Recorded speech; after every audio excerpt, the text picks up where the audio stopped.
Party ने, सरकार ने तय किया था कि हमारे सभी प्रमुख मंत्रीगण जिला हेडक्वार्टर्स पर जाके प्रदेश के कल का जो बजट पास हुआ है, पेश हुआ है, उसके बारे में जाके पत्रकार साथियों से, जो समाज की भी आवाज है, जिनको समाज बड़ी शिद्दत से सुनता है, उन सभी के बीच में अपनी बात रखेंगे।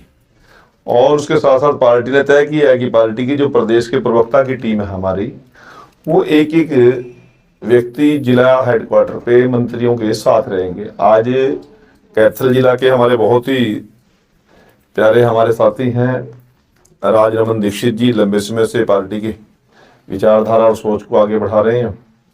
आज इनका भी पार्टी ने जिम्मेवारी कुरुक्षेत्र जिला में लगाई है। मैं आभारी हूं हमारे माननीय जिलाध्यक्ष तेजेंद्र जी का, हरियाणा सरकार के चेयरमैन भाई धर्मवीर मिर्जापुर जी का, हमारे भाई सुशील राणा जी पूर्व जिलाध्यक्ष, श्यामलाल जांगड़ा जी, जय सिंह पाल जी, और हमारे ललित जी, सभी बैठे हैं कार्यकर्ता। और कुरुक्षेत्र के हमारे एससी मोर्चा के प्रधान भी यहाँ खड़े हैं, विशाल जी, विनीत क्वात्रा जी, और सभी का मैं आपकी इस प्रेस वार्ता में अभिनंदन और स्वागत करता हूँ।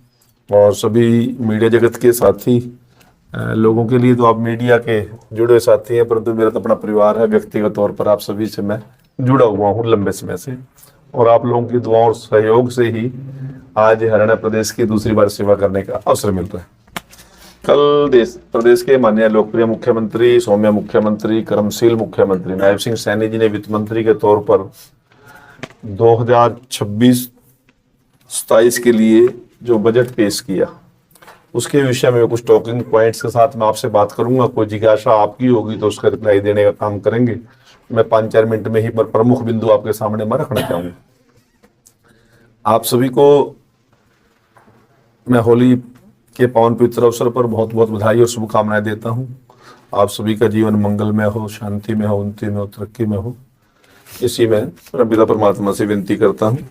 कल जो हमारे मुख्यमंत्री और वित्त मंत्री के तौर पर उन्होंने दूसरा बजट पेश किया, सर्वप्रथम तो मैं एक सबसे महत्वपूर्ण बात बताना चाहता हूं कि ये जो हमारा हरियाणा प्रदेश का 26-27 का बजट है, ये 2,23,658 करोड़ 17 लाख रुपए का बजट है।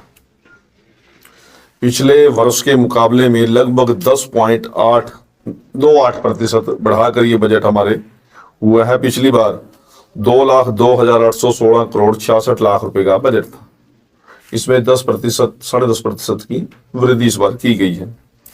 और ये जो बजट है वित्त मंत्री के रूप में मुख्यमंत्री जी ने पेश किया, ये जनवरी के महीने से लगातार उन्होंने, चाहे औद्योगिक क्षेत्र से जुड़ी हुई हमारी एसोसिएशंस हैं, चैम्बर्स ऑफ कॉमर्स है, हमारे सीएस है, हमारे व्यापार जगत से जुड़े हुए लोग हैं, किसान संगठन है, मजदूर संगठन है, महिलाओं की बात रखने वाली जो हमारी संस्थाएं हैं, गरीब एससी और बीसी और कमजोर वर्ग के जो प्रतिनिधि हैं, उन सभी से पूरी लंबी विचार विमर्श किया। और लगभग 2.5 महीने की एक्सरसाइज के बाद सभी लोगों से विचार विमर्श करने के बाद ही इस बजट के अंदर जिस प्रकार के सुझाव और संशोधन करने की आवश्यकता हुई, उसके अनुरूप ये बजट उन्होंने तैयार किया। और 2047 का विकसित भारत का जो बजट, जो सपना है नरेंद्र मोदी जी का, उस सपने को साकार करने के अनुरूप हमारी बेसिक चीजें, किस प्रकार से हमारा इंफ्रास्ट्रक्चर मजबूती से खड़ा हो, हमारा व्यापार 2047 को अचीव करने के लिए उस प्रकार की व्यवस्थाएं खड़ी करनी है।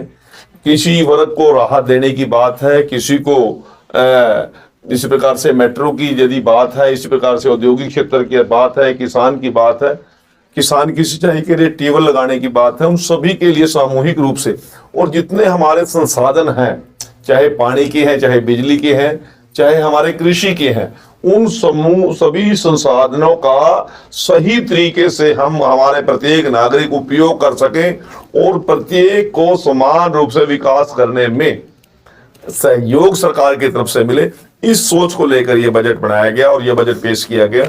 इसमें मैं आप लोगों के सामने बताना चाहता हूं, पूरे हरियाणा प्रदेश के 2,199 सुझाव मुख्यमंत्री जी को मिले और AI चैटबॉट पर 12,400 सुझाव प्राप्त हुए और 5,000 सुझाव को आज के अपने बजट में मुख्यमंत्री जी ने और वित्त मंत्री के तौर पर उनको शामिल किया। 11 साल में प्रदेश की जीडीपी 3 गुना हो गई है। वर्ष 2014-15 में जीडीपी 4,37,145 करोड़ रुपए थी और वर्ष 2025-26 में अनुमानित जीडीपी 13,67,769 करोड़ रुपए है। और योजना विभाग की रिपोर्ट के अनुसार इस समय अर्थव्यवस्था की अनुमानित वृद्धि 9.5% है, जो देश के अंदर हाईएस्ट स्टेट्स में हरियाणा जुड़ता है। इसी प्रकार से राजस्व घाटा जीडीपी का 1.9% था 2014-15 में और वर्ष 2025-26 में 1.33% था। 1.90% से घट के 1.33% हुआ और इस बार 26 और 27 में जो बजट राजस्व घाटा है वो 0.87% रहने की संभावना है। और ये हमारी जो 11 साल की सरकार का बेस्ट मैनेजमेंट है, हमारी जो अर्थव्यवस्था की मैनेजमेंट की जो टीम है और सरकार की जो सोच है, उसका ये सबसे बड़ा नमूना मैं आपके सामने रख रहा हूं। और 2026 में से 31 तक केंद्रीय करों में हमारा हिस्सा अब और अधिक बढ़कर 1.361% रहेगा और इस मुकाबले में 26 के मुकाबले में 24.52% की यह बढ़ोतरी होगी, जो सभी 28 राज्यों में सबसे अव्वल रहने की संभावना है। इसी प्रकार से हमने आज विश्व बैंक के वाटर सिक्योर हरियाणा प्रोजेक्ट के लिए विश्व बैंक से जो हमें मिलेगा वो 5,715 करोड़ रुपए हरियाणा को मिलेंगे। और इसी प्रकार से हरियाणा क्लीन एयर प्रोजेक्ट की स्वीकृति के लिए 2,716 करोड़ रुपए विश्व बैंक ने हरियाणा के लिए अलग से मंजूर कर दिए। और एआई मिशन के लिए, हरियाणा एआई मिशन के लिए जो मुख्यमंत्री जी ने घोषणा की थी कि एक एआई का बड़ा प्रोजेक्ट हम क्योंकि आने वाली टेक्नोलॉजी को अचीव करने के लिए हम गुड़गांव में लगा रहे हैं, दूसरा पंचकुला में लगा रहे हैं, उसके लिए भी वर्ल्ड बैंक ने 474 करोड़ रुपए की स्वीकृति हरियाणा के लोगों के लिए मंजूर की है। और इस मिशन में लगभग 1 लाख यूथ को हम एआई की ट्रेनिंग देने का काम करेंगे।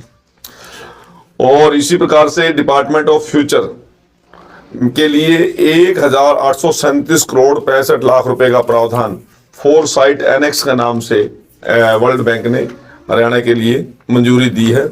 इसी प्रकार से मैं आप लोगों को बताना चाहता हूं कि 2014-15 में कुल बजट का वास्तविक व्यय 84.45% था। मान लो 1 लाख रुपए हमने तय किए, उसमें से 84,045 रुपए हम खर्च किए थे 2014-15 की सरकार ने। और 25-26 में जो हमने तय किया था टोटल अमाउंट खर्चा करने का इंफ्रास्ट्रक्चर पे, रोड्स पे, स्कूल्स पे, यूनिवर्सिटीज पे, कॉलेज पे, बड़े बड़े हाईवेज पे, चाहे इरिगेशन के जितने संसाधन हैं उन पे, हम इस बात में आज अव्वल है, हमारी सरकार की मैनेजमेंट अव्वल है कि 1 लाख रुपए का यदि खर्चा हमने तय किया था, अनुमानित बजट तय किया था, उसमें से 98,000 रुपए हम खर्चने में सक्षम रहे। ये हमारी सरकार की बेहतरी का इससे बड़ा कोई एग्जाम्पल हो नहीं सकता। और इसी प्रकार से हमारी सरकार ने तय किया कि ट्यूबवेल कनेक्शन दिलाने में और निर्बाध बिजली आपूर्ति के उद्देश्य से प्रदेश में हरियाणा एग्री डिस्कॉम के नाम से एक तीसरी बिजली वितरण कंपनी बनाई जाएगी। हमारी 2 बिजली वितरण कंपनियां हैं, एक DHBN और एक UHBN। अब तीसरी हरियाणा एग्री डिस्कॉम के नाम से एक और कंपनी बना रहे हैं जो केवल ग्रामीण क्षेत्र के, कृषि क्षेत्र के एरिया को स्पेशल बिजली सप्लाई करने के लिए सारी जिम्मेवारी उसके पास होगी। अब क्या है, रेजिडेंशियल के लिए वही है, इंडस्ट्री के लिए वही है UH वाले या DH वाले। अब इसमें सिर्फ एग्रीकल्चर के लिए हमारे हरियाणा एग्री डिस्कॉम एक नया यूनिट बना रहे हैं जो केवल किसानों की सुविधाओं के लिए उनके ट्रांसफार्मर की व्यवस्था, उनकी लाइन की व्यवस्था सभी करने की जिम्मेवारी उसकी होगी। ये हमारी सरकार की एक बहुत बड़ी चिंता है।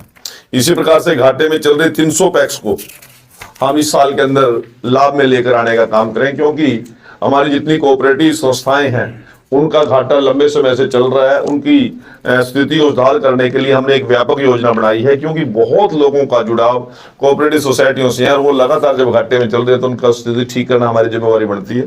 तो ये हमने टारगेट रखा गया है।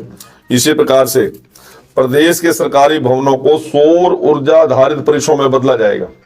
जितनी भी हमारी सरकारी बिल्डिंग्स हैं उनमें सोलर सिस्टम को हम लेके आएंगे, ताकि जितना बड़ा सोर्सेज देश के अंदर लगभग साल में से 12 महीने में से 9 महीने बहुत सूर्य की रोशनी अवेलेबल है हमारे, परंतु आज तक उसका उपयोग नहीं हुआ। हमारे सरकारी दफ्तरों में भी थर्मल की और पावर प्लांट की बिजली यूज होती है। हम कम से कम सरकारी दफ्तरों की छतों पर तो सोलर को यूज करें। इससे एक प्रदेश के अंदर एक तो पोल्यूशन कम होगा, दूसरा बिजली के अंदर जो बहुत महंगी बिजली पड़ती है उसके अंदर हमें बहुत बड़ी राहत भी मिलेगी। निवेशकों के लिए नई मेक इन हरियाणा नीति लागू की जाएगी। सक्षम के नाम से 500 करोड़ रुपए से एक विशेष फंड की स्थापना हम HSIDC औद्योगिक क्षेत्रों में बड़ी इंफ्रास्ट्रक्चर तैयार करने के लिए हम तैयार कर रहे हैं। और सबसे बड़ी बात है मजदूर वर्ग के लिए न्यूनतम मजदूरी 11,257 रुपए अब इस समय है। लगभग 400 रुपए मजदूरी मजदूर को मिल रही है एवरेज।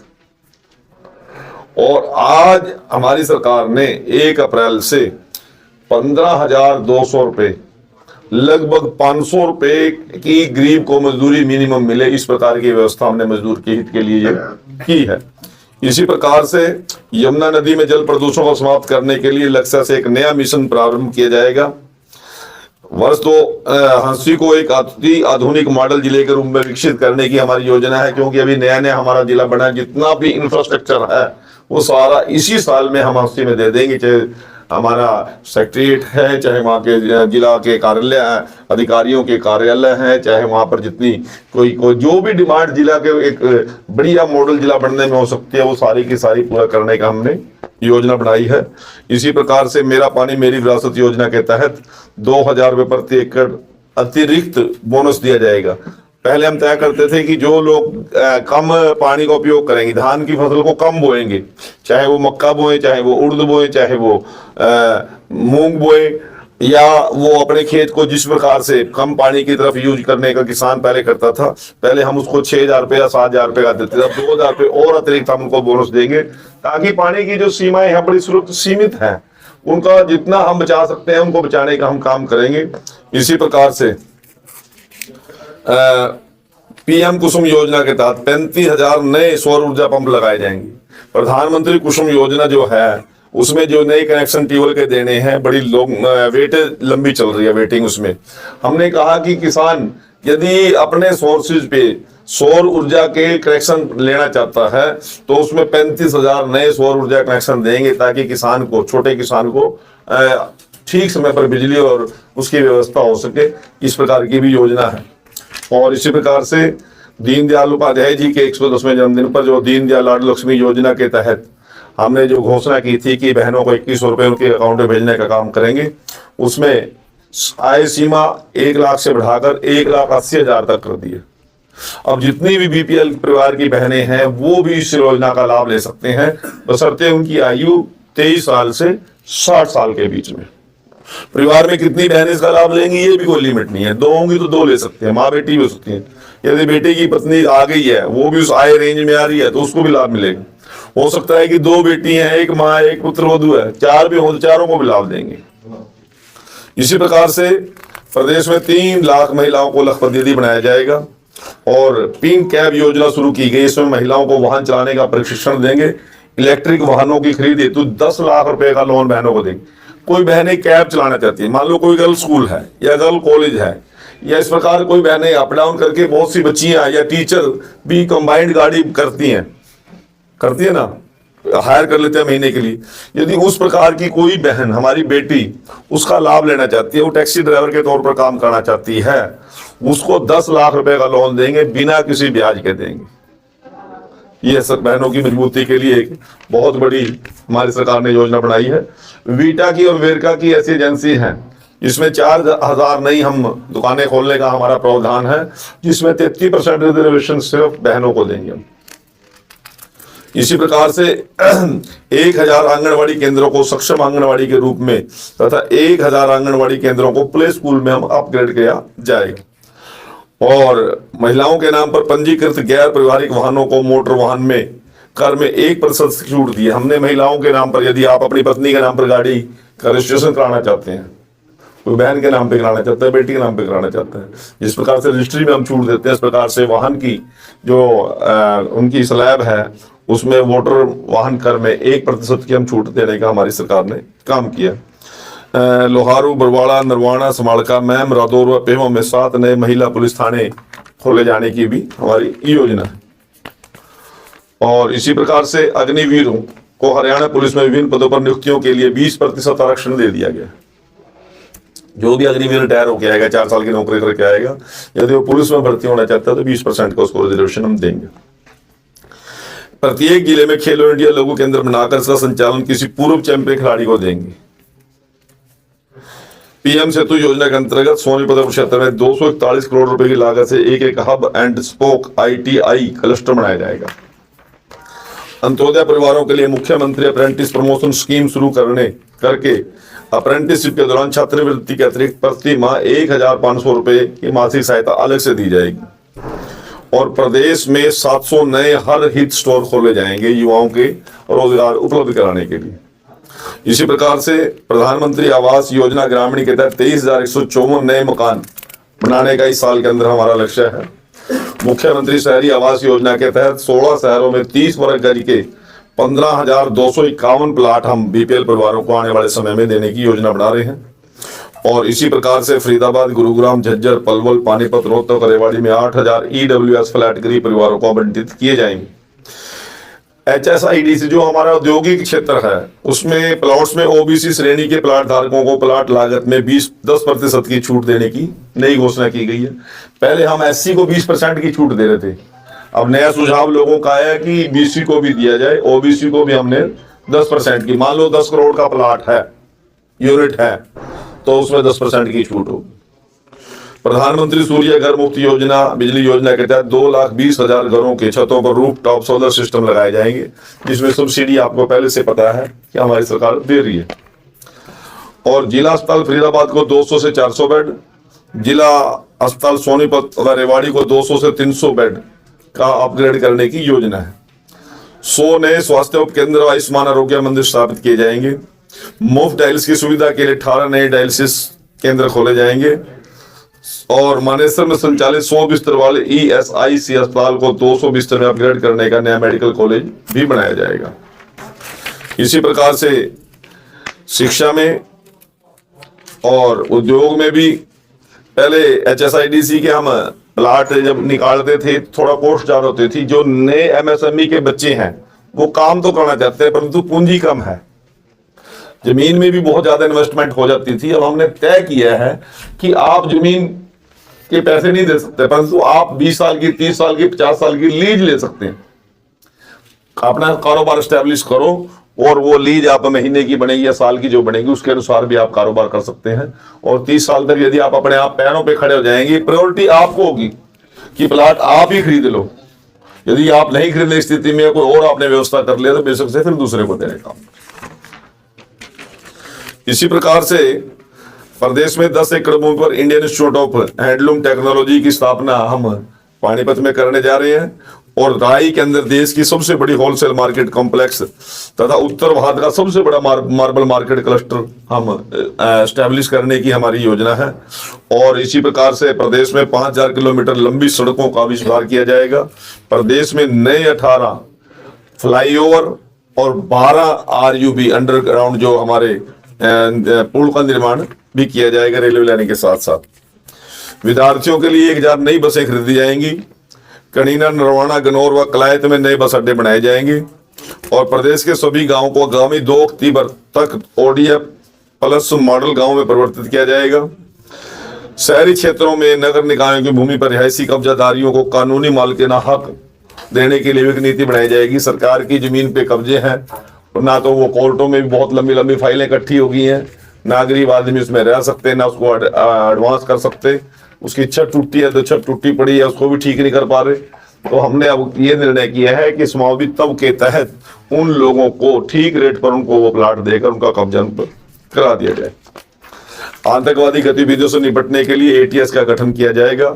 ATS का एक थाना गुरुग्राम और दूसरा पंचकुला में स्थापित किया जाएगा। जो आतंकवादी विरोधी गतिविधियां हैं उनका एक स्पेशल सेल हरियाणा सरकार ने बना दिया है ताकि किसी प्रकार की जान मान हानि की कोई नुकसान ना हो सके।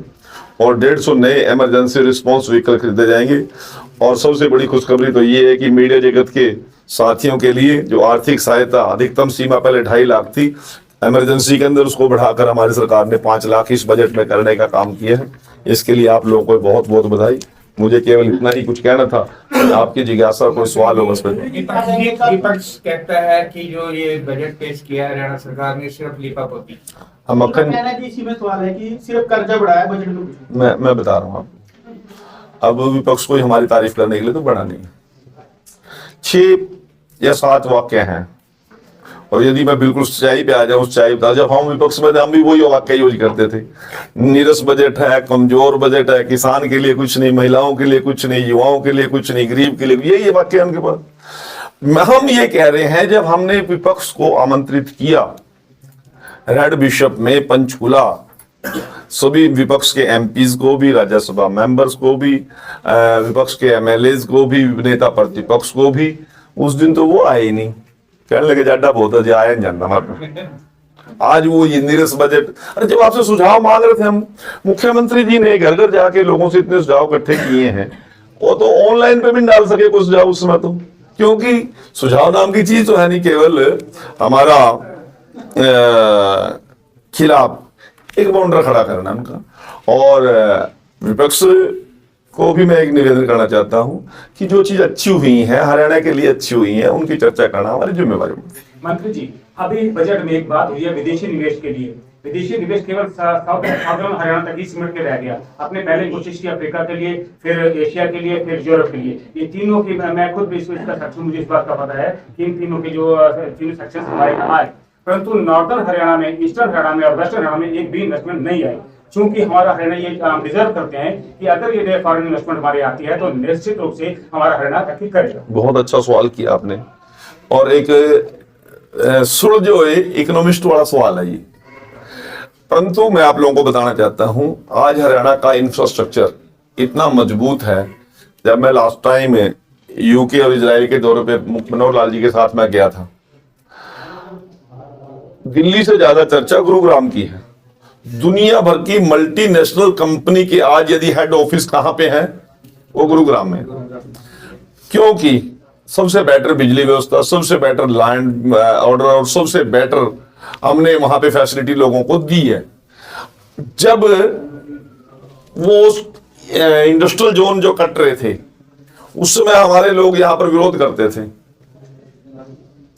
साहावाड़ा भी आज तक डेवलप नहीं करने दिया। HSIDC का जो सेक्टर कब कटा था, 1995-96 में। सुनते होंगे ना बात ये, आज तक में पूरी तरह डेवलप नहीं हो सका। हमारे लोगों ने तो लगातार विरोध किया। फिर मजबूरी में जहां लोगों ने सस्ती जमीन अवेलेबल कराई, अब इंडस्ट्रीज को तो हर चीजें चाहिए, पानी भी ठीक चाहिए, जमीन भी सस्ती चाहिए, रोड इंफ्रास्ट्रक्चर भी चाहिए, लेबर भी चाहिए। वो सारी चीजें सदर हरियाणा के लोगों ने करा दी। हालात चाहे कुछ भी थे, उसका पीछे भी कारण है बहुत बड़ा, क्योंकि सारा का सारा रेत ही रेत था। पिछली सरकारों ने अनदेखी की थी सदर हरियाणा की। परंतु जहां मरब्बों की कीमत नहीं थी, आज वहां पे इंचों में कीमत है। अब गुड़गांव में जमीन कोई गजों में नहीं बिकती, गुड़गांव में तो जमीन अब फुटों में भी नहीं बिक रही, अब तो मीनारों में बिक रही है। तो वो आज डेवलप करके। परंतु मैं आप लोगों को एक बात बताना चाहता हूं, जिसका विपक्ष के लोग बड़ा जबरदस्त विरोध करते हैं और मजाक में इस बातों करते हैं। महाराजा अग्रसेन हवाई अड्डा, कार्गो एयरपोर्ट आज हम हिसार में लेके आ गए हैं। अब हिसार सरसा डब वाली से लेके और दिल्ली तक पूरा का पूरा जोन एग्रीकल्चर जोन है, कोई संभावना थी नहीं। आज इतना बड़ा कार्गो एयरपोर्ट वहां पर आने से मैं आप लोगों को विश्वास दिलाना चाहता हूं, दिल्ली से लेके और डबवाली तक आने वाले 5 साल के बाद आपको पूरा का पूरा इंडस्ट्रियल जोन मिलेगा। कहीं पर भी आप लोगों को ये शिकायत नहीं मिलेगी। अब हमने जींद में HSIDC का बड़ा लेके आए हैं सिस्टम, सारे विरोध पे उतर के जी माना जान रहे हैं, जी माना मार रहे हैं जी। तो अब ये चीजें हमारी भी मानसिकता से हमें निकालनी पड़ेगी। और आप मीडिया मैन हो, आप फ्यूचर भी देखते हो, आप पास्ट भी देखते हो। यदि आप अपने लोगों को इस बात की प्रेरित करेंगे तो हरियाणा सरकार नॉर्दर्न हरियाणा के लिए भी सारी पॉलिसीज को इम्प्लीमेंट करने के लिए कोई दिक्कत नहीं। मंत्री जी, कोरोना काल से प्रभावित हुए कम उनका कारोबार, कोरोना काल और नोटबंदी से उन लोगों के माथे पे कलंक का टिक्का लग चुका है। और नहीं, उन अब मुझे- लोगों को किसी भी तरह से सरकार के माध्यम से योजनाएं तो बहुत चली तो, लेकिन लोन किसी तरह का अवेलेबल। चलो, मैं आपके पास यदि कोई ऐसी मामले हैं, कोई स्पेशल मामला होगा तो ठीक है, नहीं तो हमारी हर यूनिट अलग अलग तरीके से काम कर रही है। कोई विशेष आएगी तो आप हमारे जिलाध्यक्ष जी को, हमारे यहाँ की टीम को देने का काम करें, उस पर संज्ञान लें। कृष्ण जी, जैसे बजट बहुत आपने अच्छी बातें बताई, 15 प्रोजेक्ट कुरुक्षेत्र को मिले हैं, लेकिन बाईपास की घोषणा नहीं हुई। नहीं। पुरानी मांग कुरुक्षेत्र नहीं, बिल्कुल आपका वो बाईपास की तो घोषणा पीछे हो गई थी। इस बजट में नहीं, 15 नहीं, पिछला बजट में होगा तो पिछले बजट में होगा। अब मेरे को इस बजट का ये ध्यान नहीं आ रहा बाईपास वाला, और यदि कोई ऐसी बात है तो सीएम साहब ने पिछले दिनों जयंती में गीता जयंती में भी घोषणा की है, और इससे पहले जो हमारा दिसंबर में हमारा जो सेशन आया था उसमें शायद घोषणा कर दी थी मुख्यमंत्री जी ने, शायद पिछले बजट में, शायद मैं कंफ्यूज हूँ वैसे। बाईपास की हुई है, 4 लेन की हुई है। अच्छा, बाईपास। ठीक। वो हमारी मेन केजरीवाल भरी हुई है। आम आदमी पार्टी का आरोप है कि बीजेपी ने षड्यंत्र के तहत उनको जेल में डाला ताकि दिल्ली का चुनाव जीत सके। तो यदि केंद्र में सरकार बीजेपी की है, देश में सरकार बीजेपी की, आरोप किस पे लगे? हम हमारे पे लगेंगे ना, और किस पे लगाएंगे? वो सोनिया गांधी पे लगाएंगे या राहुल गांधी पे लगाएंगे?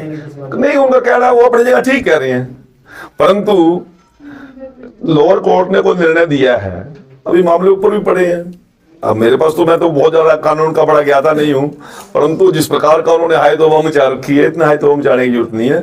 और सच्चाई स्वयं केजरीवाल को पता है, सच्चाई उसके आम आदमी पार्टी के लोगों को पता है, और सच्चाई सभी को पता है कि उन्होंने अपने टाइम में किस प्रकार से शराब के मुद्दे को लेकर एक्साइज के अंदर जिस प्रकार की गड़बड़ घोटाले किए, वो सभी को पता है। और लोअर कोर्ट में निर्णय आने से कोई फाइनल नहीं हो जाता। ट्रेड डील पे किस तरह से फायदा मिलने वाला है? ट्रेड डील की कई कैटेगरीज को लेके अलग अलग तरीके से, हमारा तो अब देश के प्रधानमंत्री का क्या सोच है कि आने वाले समय के अंदर हम एक्सपोर्टर बने। हम मोबाइल में एक्सपोर्टर हो गए हैं। हमारे 1000 करोड़ का, केवल 1000 करोड़ का इतने बड़े देश के अंदर हम एम्यूनिशन या हम जितने भी हथियार केवल 1000 करोड़ के सप्लाई करते थे, आज 1200-1300 करोड़ पे चले गया ना, 12-13 हजार करोड़ पे चला गया पिछले 10 साल के अंदर। दुनिया के अंदर हमारे हथियारों की डिमांड बढ़ी है। अब इस प्रकार से अलग अलग क्षेत्र के अंदर, कृषि क्षेत्र के अंदर भी, इसी प्रकार से औद्योगिक क्षेत्र के अंदर भी, कपड़े के भी हम बहुत बड़े एक्सपोर्टर बने हैं देश के अंदर। इस प्रकार से लेदर में हम बहुत आगे बढ़ रहे हैं। बहुत सी चीजें अलग अलग कैटेगरीज हैं, और यदि सारी विस्तार पूर्वक चर्चा करूंगा तो फिर आपका भी टाइम लग जाएगा, मेरा भी टाइम लग जाएगा। उसने तो सारा बड़ी प्लान था, इस पर क्या करना? देखिए मेरी बात सुनो, अब वो आदमी विदेश में बैठा है, वीडियो डाल रहा है, अब ऑथेंटिसिटी क्या है, मैं क्या बोलूं? अब मैं कुछ बोलूंगा तो फिर कह देंगे केजरीवाल की तरह धक्के अंदर कर दिया, इन्हीं के आदमी इनके खिलाफ बोलते हैं, इन्हीं के, मैं को प्रतिक्रिया दूंगा तो फिर लोग वीडियो बना कर फिर मेरे खिलाफ डालने लग देंगे। इसलिए वो जो बोल रहा है वो ठीक ही बोल रहा है, हुड्डा जी बड़ा जवाब दे देंगे। हुड्डा जी कहीं मिल जाए, आप पूछ लेना। मंत्री जी, सरकार कोई भी पॉलिसी लेकर आती है, अवैध चौटाला का बयान आता है, लेकिन बजट के बाद कोई प्रतिक्रिया नहीं। मैं अब अवैध चौटाला से आप बात करो, मैं क्या बात करूं? मेरी बात को प्रतिक्रिया दे देगा वो।